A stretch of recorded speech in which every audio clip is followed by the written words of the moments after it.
Good day everyone, my name is Xian from University of Malaya and my supervisor is Associate Professor Dr. Surveyor Nurhayati, and my research title is a case study on the energy consumption in government office buildings in Malaysia. So in Malaysia, the commercial buildings consume almost half of the total energy generated in the country, and why we should pay attention to this is that the energy source in Malaysia is heavily dependent on non-renewable energy. So by introducing building energy audit and taking note on the building energy index can help us to better monitor the energy performance of office buildings.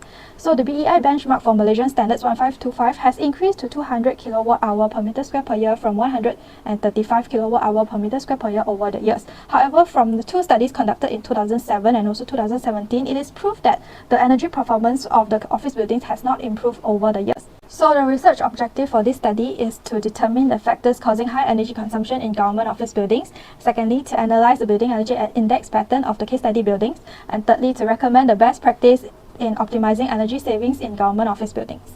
So the research methodology is Stage 1 to conduct literature review or desktop study, Stage 2 to collect data, Stage 3 to analyze the data collected, and Stage 4 to propose recommendation to optimize energy savings in government office buildings. So for these studies, I have chosen 6 government office buildings located in Kuala Lumpur. So for the results and findings for Objective 1, from literature review, the factors that affect energy consumption can be categorized into non-design factors and also passive design factors.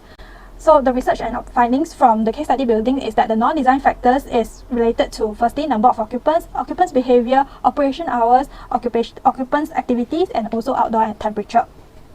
And the air conditioning system consumed the most energy in the case study buildings, followed by lighting system, while lift and other office appliances consume the least energy in the case study buildings.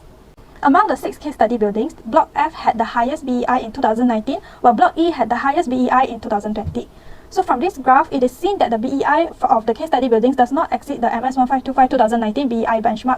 Moving on to the influence of the non-design factors on energy consumption in the case study buildings, for example, Block F that had the highest BEI in 2019 because it has the highest number of occupants, and the room function is mainly individual office room and also open space office area. So the majority of spaces are constantly occupied. And Block E had the highest BEI in 2020, although it had the lowest number of occupants. However, the room function are mainly meeting rooms, cafeteria and activity rooms, and that involves a lot of other occupants from the other block. Moving on to passive design factors that affect the energy consumption in the case study buildings is building orientation, window to wall ratio, OTTV, and also building facade color. So as you can see that the building orientation of the case study buildings are not directly facing the sun path, and the window to wall ratio at the east and west elevation is low, hence reduce the heat received through the sun. And among the case study buildings, the Block A has the highest OTTV. For recommendation, it is recommended to implement energy efficient design in the newly developed government office buildings. However, for the existing government office buildings, low-cost energy saving measures such as changing the occupants' behavior and controlling the temperature of the aircon system can be implemented. While for moderate-cost energy saving measures, motion sensors and daylight sensors can be installed to reduce energy usage, and retrofitting existing lights into LED lights and also routine maintenance and replacement. For high-cost energy saving measures, it is recommended to enhance the window performance to reduce the OTTV of the case study buildings. In conclusion, energy consumption in government office buildings can be affected by non-design factors and also passive design factors. And a typical government office buildings consume most energy on air conditioning system, followed by lighting system, and other equipment consumes the least energy. So the BEI of the case study buildings does not exceed the BEI benchmark of MS 1525 2019 of 200 kWh per meter square per year.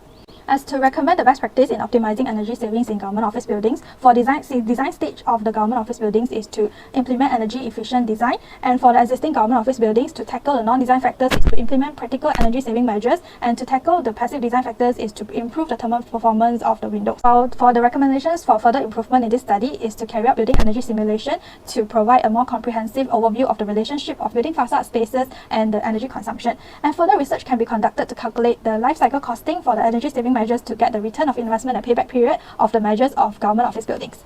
So this is my presentation. Thank you.